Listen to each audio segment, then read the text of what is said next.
So, could it be that the Wii U's failure is actually helping the Switch to sell? We all know that the Wii U was an abject failure from day one, and to date it's only managed to sell just under 14 million units worldwide, which from anyone's perspective is frankly piss poor.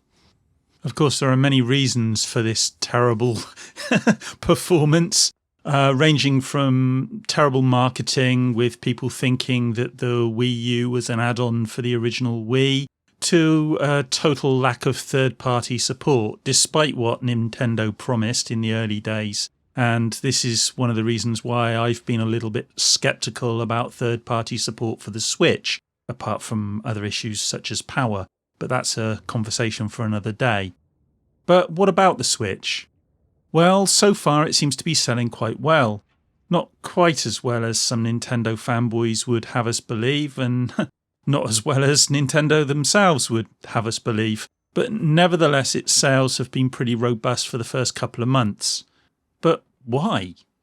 It'll come as no surprise to anyone who watches my channel regularly that despite owning a Switch, I've yet to be convinced by the machine.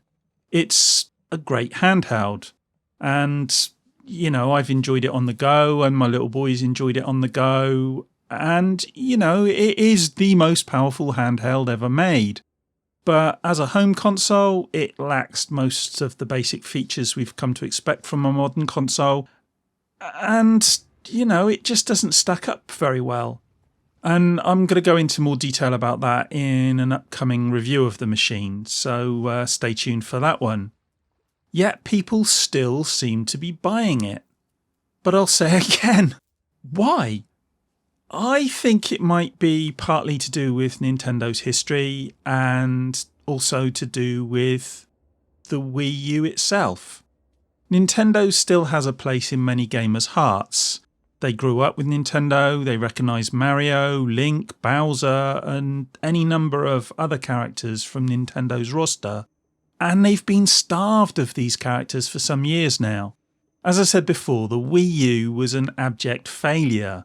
Not many people bought it, so a lot of people didn't get to play Mario Kart 8 or Splatoon, and they won't have the option of going out and buying Zelda for the Wii U.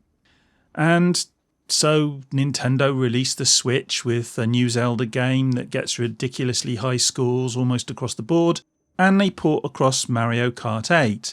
And all of a sudden, the people who've been starved of Nintendo products get to play two of the best Nintendo games that have come out in years, and they just need to buy the Switch in order to do it. Do they care that these games are actually Wii U ports? No, of course they don't. They never owned a Wii U. It's much like the people who switched from the Xbox to PlayStation and discovered Naughty Dog's back catalogue. It didn't matter that the Nathan Drake collection or The Last of Us was made for the PS3.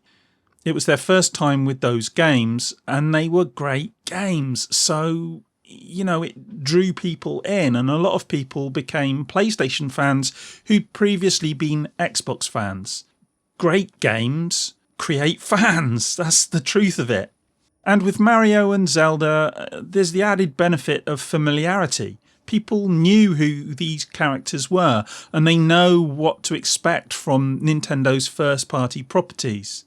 This isn't so much jumping ship as coming home for a lot of people. So Zelda and Mario are ports. Who cares? They're great games and people want to play them. But, what if the Wii U had done a little better? What if people now picking up the Switch to play these games already had a Wii U? Well, that's a difficult question because obviously people didn't buy the Wii U. The fact is, the Switch lineup of games is sparse, to say the least. And if the Wii U hadn't been such an abject failure, there'd be no compelling reason to buy the Switch, not yet anyway. I actually think that the fact that people are being able to buy these games and they've got a new console to play on, it's all come together at the right time for Nintendo. And I think that the Wii U selling badly has helped this. It's kind of ironic that the utter utter misstep that was the Wii U has actually played into Nintendo's hands to some degree. And so, as I say, people are going out and buying Mario Kart 8, they're going out and buying Zelda, and they're going out and buying the Switch to play them on. Because if you haven't got a Wii U, you're not going to go out and buy a Wii U to play these games, are you? You're going to go and buy the Switch, especially as Nintendo haven't dropped the price of the Wii U. So it's a no-brainer, really. If you want to play these games, you're going to go out and buy a Switch to play them. And with Splatoon 2 coming along, and then later in the year, you've got Mario, I can't remember what it was called, but the new Mario game that's coming later in the year. I actually think that the Wii U has helped the Switch. And it's ironic, and it's a little bit strange, but then it's kind of in keeping with Nintendo, isn't it? Nintendo never do things the same way as others.